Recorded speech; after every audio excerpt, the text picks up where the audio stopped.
Everyone, welcome to a new mini blog. কেমন আছো তোমরা সবাই? সকালটা শুরু হয়েছিল এক গ্লাস ছাতু দিয়ে। আর রিসেন্টলি না আমার বোন সকালবেলা যাচ্ছে পড়তে, তাই এখন ম্যাডাম ফিরছেন পড়াশোনা করে। তারপরে মা দিয়েছিল ডাবের জল, যেটা ভীষণ মিষ্টি ছিল। ডাবের জলটা খেয়ে চলে গিয়েছিলাম বাবার সাথে লাইটস কিনতে। সামনেই তো কালী পুজো আর দিওয়ালি রয়েছে, ঘরটাকে তো সুন্দর করে লাইটস দিয়ে সাজাতেই হবে।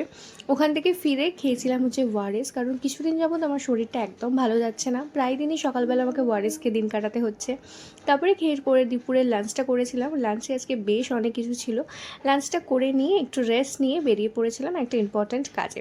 সেটা হচ্ছে আমার হেয়ার কাট করাতে। পুজোর আগে আমি একটা হেয়ার কাট করিয়েছিলাম, বাট রিসেন্টলি আমার এত পরিমাণে হেয়ার ফল হচ্ছে, আসলে রিসেন্টলি না বহুদিন ধরেই হচ্ছে। বাট যেহেতু পুজো ছিল সেই জন্য ভাবলাম যে চুলটা একটু লংই রাখা যাক, বাট আমি আর পেরে উঠছি না, কারণ এত মারাত্মক হেয়ার ফল হচ্ছে যে হাত দিলেই অনেক অনেক চুল উঠে হাতে চলে আসছে। তাই জন্য ভাবলাম একটু শর্ট করে হেয়ারটা কাটিয়ে নিই। তাই জন্য চলে এসেছিলাম, আমার ফাঁকাই ছিল। তো আমি একটা বেশ সুন্দর হেয়ার কাট করাবো ভেবেছিলাম আমার মনের মতো করে। আর সত্যি আমি মনের মতোই একটা হেয়ার কাট করিয়েছি, তোমাদের আমি বাড়ি গিয়ে দেখাচ্ছি।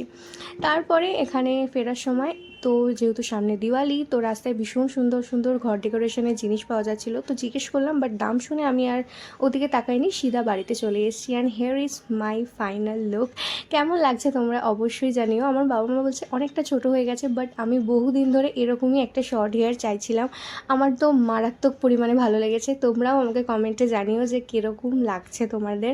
আমি তো জাস্ট চুলটার প্রতি অবসেসড হয়ে গেছি, এত সুন্দর লাগছে। মানে এসেই আমি আর মা দুজনে মিলে সুন্দর করে দুটো ঘরে লাইটসগুলো লাগিয়ে দিয়েছিলাম। এটা হচ্ছে ফাইনাল লুক। তো আজকের জন্য বাই।